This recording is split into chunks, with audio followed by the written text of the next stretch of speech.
네, 여러분 안녕하세요. 가을바람입니다. 오늘은 애경그룹 그리고 애경산업에 대해서 한번 소개해드리고 분석해보도록 하겠습니다. 일단 애경그룹에 대한 간단한 소개를 드리도록 할게요. 1950년대에 창립한 대한민국의 기업 집단입니다. 원래 비누 공장인 애경유지공업이 시초가 됐고요. 이게 현재 애경산업입니다. 그래서 대표 제품으로는 화장 비누로 미양이 있었고, 지금도 많이 팔리는 주방 세제인 트리오가 있습니다. 그래서 이러한 생활용품 사업 기반으로 성장을 했고요. 1970년도에 이제 원래 창립자인 최몽인 사장이 급작스러운 사망으로 세상을 떠나자 아내이자 가장주부였던 장영신 씨가 회사를 운영하게 됩니다. 네, 운영을 하시면서 이제 애경화학 그리고 애경유화, AK플라자, 제주항공 등 사업을 확대하면서 성공적으로 큰 그룹이 되었죠. 그래서 현재는 생활, 항공, 화학, 유통, 부동산 개발 등 20개의 계열사를 거느린 중견이었는데 2020년인가 19년에 대기업 집단으로 이제 자산 총액이 5조가 넘어가는 대기업 집단으로 성장을 했습니다. 그래서 매출을 대강 살펴보면은 유통과 부동산 쪽이 40%, 그리고 화학 쪽이 40%라고 하네요. 내 특징으로는 가족 기업인데 경영권 다툼이 한 번도 없었다. 이만큼 이 어머니의 데모시죠. 데모님의 영향력이 큰 것 같고요. 현재는 AK홀딩스가 지주회사로서 전체 주식의 45.1%, 그룹의 전체 주식 45.1%를 소유하고 있고, AKIS라는 이제 IT 자회사인데 이 계열사가 전체 주식의 18%를 소유를 해서 이런 지배 구조를 가지고 있습니다.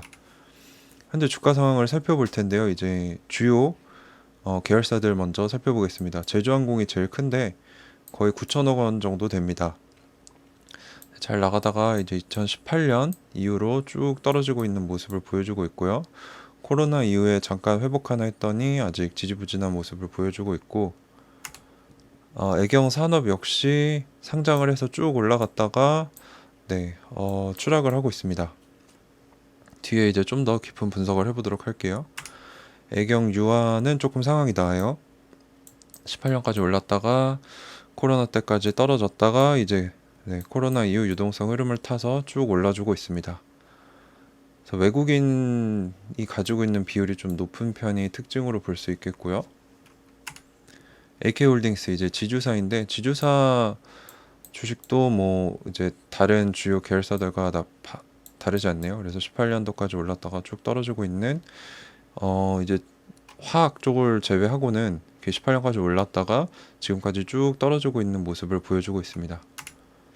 애경그룹 전체 재무제표를 보면은 상당히 좋습니다. 제가 계산을 해봤는데 여기 뒤에 있나요? 아, 있네요. 일단 여기서 보시면은 대충 뭐 자산은 그대로인 것 같고 부채도 그대로인 것 같고 뭐 나쁘지 않다. 자본도 그대로인 것 같다 라고 보시면 되는데, 이 수준이 어느 정도냐면은 제가 재무제표를 볼 때 보는 세 가지 기준이 있죠. 유동비율, 이제 유동자산 나누기 유동부채에서 단기간에 갚아야 되는 빚을 얼마나 잘 갚을 수 있는지의 능력을 보고, 자기 자본이 총 재산에 얼마나 되는지, 자본이 얼마나 많느냐, 그리고 부채가 어느 정도 되는지를 보는데 제 기준인 2배를 유동비율은 넘습니다. 그래서 꾸준히 3배 정도를 유지하고 있고, 자기 자본율 역시 제가 기준으로 삼는 50%보다 훨씬 높은 75% 정도를 유지하고 있고, 부채 비율도 제가 40% 아래면 건전하다고 보는데 30%대로 전체적인 그룹의 재무제표는 상당히 좋습니다.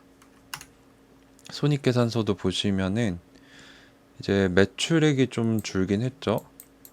영업이익도 조금씩 줄어들고 있는 추세인데, 매출 총이익이고 영업이익이 좀 많이 쪼그라들었네요. 그래서 보시면은 사실 저는 매출액보다 영업이익을 제일 중요시합니다. 이게 이제 본업을 해서 얻은 수익이기 때문에 2018년에 8만, 6만, 2만으로 확 쪼그라들었어요. 아마 이게 지금 애경그룹의 주가가 그렇게 엉망인 이유가 아닐까 싶은데, 손익계산서를 봤더니 매출액뿐만 아니라 영업이익이 급감을 했다. 왜 그러냐 했더니 코로나 타격을 크게 입었다. 그래서 매출의 30%, 영업이익의 97%가 급감을 했는데, 이제 아까 말씀드렸던 화학 부분 분야에서 화장품이 꽤 큰 비중을 차지하는데, 이제 코로나로 인해서 소비 심리가 축소돼서 이제 화장품은 필수제라고 보기 어렵기 때문에 매출이 많이 줄었고, 면세점, 주요 수출국인 중국의 판로가 막혀서 매출이 많이 줄었다. 근데 여기뿐만 아니라 제주항공에서 매출이 마이너스 1조 원, 적자가 3천억 원이나 늘어났는데 이제 LK홀딩스 이석주 대표는 적극적인 해고 회피 노력을 했다고 해요. 그래서 뭐 IMF나 글로벌 금융위기 때도 위기를 잘 이겨낸 경험이 있어서 아마 잘 할 것이다라는 기사들이 좀 있었는데 실제로 보니까 현재 애경그룹의 4개 부문 임직원 수가 크게 줄지 않았습니다. 화학 마이너스 29명, 항공이 좀 많이 나갔죠. 항공은 이제 좀 국내 그 LLC 저가항공사가 많이 어려운 상황이기 때문에 소비재 마이너스 5, 유통 마이너스 95로 큰 기업 치고는 임직원들이 상당히 많이 줄지 않았어요. 그래서 직원들이 자발적 이직 또는 순환휴직으로 고통을 분담하고 있는 중이라고 합니다. 근데 제가 보니까 경영진이 좀 문제가 있습니다. 그러니까 막내 아들 최승석 씨가 전 애경개발 대표였는데 프로포폴 마약이죠. 마약을 해서 징역 8개월에 추징금 4,500만 원을 먹었던 전과가 있고 장남 같은 경우는 횡령 혐의로 구속돼서 수감을 했었고 이제 가습기 살균제 사건이 한동안 뜨거웠는데 이게 이제 가습기 분무액 안에 들어있는 가습기 살균제에 치명적인 그런 성분이 들어가 있어서 약 6,800명이 피해를 입었는데 이 중에 1,553명이 죽었다고 해요. 파악되지 않은 사망자 수는 약 1만 4천 명일 것이다. 그리고 건강에 해를 입은 사람은 67만 명이다. 그래서 상당히 뜨거운 이슈였는데 이때 이 가습기를 판매를 했다고 해요. 애경 쪽에서. 근데 적절한 사과를 하지 않아서 이런 도덕성 문제에 시달렸고 그러한 사건들을 통해서 브랜드 평판 지수가 크게 급락을 했다고 합니다. 그래서 이런 경영진들의 도덕성이 좀 부족해 보인다 라고 볼 수 있을 것 같고 일감 몰아주기가 또 한동안 문제가 됐는데 지금은 대기업이죠. 이때는 중견기업이었는데 일감 몰아주기 사태가 심각한 것으로 추정된다는 뉴스가 주를 이루고 있습니다. 그래서 소비자와 가까운 필수재 화장품 기업인데 오너 리스크가 치명적인 리스크다라고 결론을 내릴 수 있을 것 같습니다. 이제 애경 그룹을 받고 오늘의 핵심 주제인 애경 산업을 보겠습니다. 아까 1950년대에 창립한 대한민국 유지제품 제조사 업체로 애경 그룹의 전신이고요. 그래서 세제, 비누, 치약, 샴푸, 린스 등 우리가 쓰는 필수재 제품으로 성장을 했는데 본사는 마포구에 있고 현재도 주요 사업은 세제, 치약, 샴푸 등 종합 생활용품 플러스 화장품이라고 합니다. 그래서 뭐 대표 제품으로는 지금도 많이 팔리는 주방세제 트리오, 세탁세제 퍼펙트, 화장품 포인트, A솔루션, 마리끌레르 등이 있다고 합니다. 그래서 매출액이 2020년 기준 6천억이 좀 안 되고요. 임직원은 850명 정도의 규모라고 합니다. 네, 주목할 점이 트리오가 50년 동안 93만 톤, 8.6억 개가 팔렸다고 합니다. 그래서 매출은 어느 정도 보장이 되는 필수재 기업이라고 볼 수 있을 것 같아요. 네, 재무제표를 한번 봤더니 이쪽으로 갈수록 미래입니다. 자산이 많이 쪼그라들고 있고요. 자산이 44만에서 43만 42만으로 줄어들고 있고 부채도 뭐 줄어들고 있네요. 그래서 뭐 11만, 9만, 8만. 재무제표 자체는 나쁘지 않습니다. 근데 이제 문제가 뭐냐면은 애경그룹 아까 봤었던 것과 같이 매출액이랑 영업이익이 엄청나게 많이 줄어들었어요. 그래서 2019년에는 70만이었는데 2020년 58만 그리고 올해 지금 반기긴 한데 28만 정도 되죠. 곱하기 2하면 작년이랑 비슷한 수준이라고 볼 수 있겠어요. 근데 이게 매출액이랑 영업이익이 올라가줘야 이제 주가가 받침이 되는 건데 지금 6만에서 2만으로 떨어졌고 이제 반기가 13,000이니까 곱하면 뭐 26K 정도 나오겠죠. 26,000? 그래서 조금 개선은 될 것 같은데 예전 잘 나가던 시절에 비하면 영업이익이 타격을 많이 입었다라고 볼 수 있겠습니다. 그래서 전문가들은 어떻게 보느냐 했더니 2분기 실적으로는 매출이 작년 동기와 비교해서 17% 상승한 1,400억, 영업이익은 58억으로 흑자 전환을 했다. 그러니까 이제 본격적으로 하락을 하다가 이제 조금 좋아지고 있다라고 보고 있고요. 그래서 화장품은 상회를 했고 생활용품은 부진한 상황입니다. 화장품이 왜 잘 됐냐? 해외 수출이 다시 살아나고 있고 수익성이 예상 8%였던 것보다 15%로 좋았다.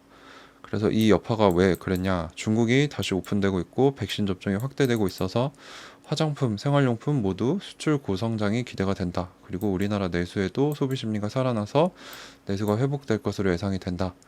그래서 투자 의견을 보시면은 현재 바이입니다. 그래서 상당히 좋은 투자 의견, 애널리스트들의 의견을 받고 있고 목표 주가는 33,000원. 현재는 24,000원에서 25,000원 정도 하고 있는데 30%나 오를 여력이 있다라고 전문가들이 보고 있습니다. 그래서 바이로 상향, 목표 주가 3.3만, 이익 하반기 34%, 2020년은 40% 이상 상향할 것으로 보인다. 그래서 이제 겨울이 지나고 본격적으로 애경산업에 봄이 올 것이다 라고 예측을 하고 있더라고요. 그래서 보니까 매출액, 영업이익은 영업이익 네, 2019년 606에서 2020년 224로 떨어지겠지만 차차 올라갈 것이다. 그래서 미래가 밝다라고 볼 수 있을 것 같습니다. 그래서 이제 매출액이랑 영업이익 예상을 봤더니 이제 F는 퓨처니까 예상이에요. 그래서 19년에서 2020년 꺾였지만 장차 올라갈 것이다. 그래서 목표 주가도 오랜만에 올랐죠. 그래서 목표 주가도 오르고 있기 때문에 지금 주가가 뭐 이렇게 갔다 이렇게 갔는데 앞으로 이렇게 오를 가능성이 높아 보입니다. 그래서 투자 의견도 바이로 되고 목표가도 얼마 전에 28,000원에서 33,000원으로 대폭 상향을 시켰습니다.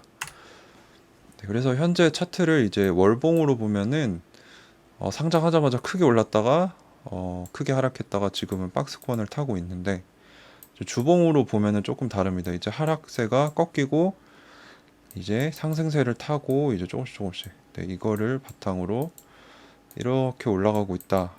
그래서 지금 하단 박스를 찍었는데 다시 올라왔기 때문에 3만 원대까지는 이제 내수가 살아나고 수출이 다시 살아나면 무난하게 갈 수 있지 않을까 싶습니다. 그래서 한 3만 원 정도는 목표 주가로 보고 지금 들어가는 것도 나쁘지는 않아 보입니다. 네, 근데 이거는 제 개인적인 의견일 뿐이고 투자의 모든 고민과 책임은 투자자 본인에게 귀속됨을 알려드립니다. 네, 그래서 오늘 애경그룹과 애경산업에 대해서 간단하게 소개해드리고 분석해봤습니다. 네, 오늘도 긴 시간 시청해주셔서 감사하고 마치도록 하겠습니다. 네, 가을바람이었습니다. 감사합니다.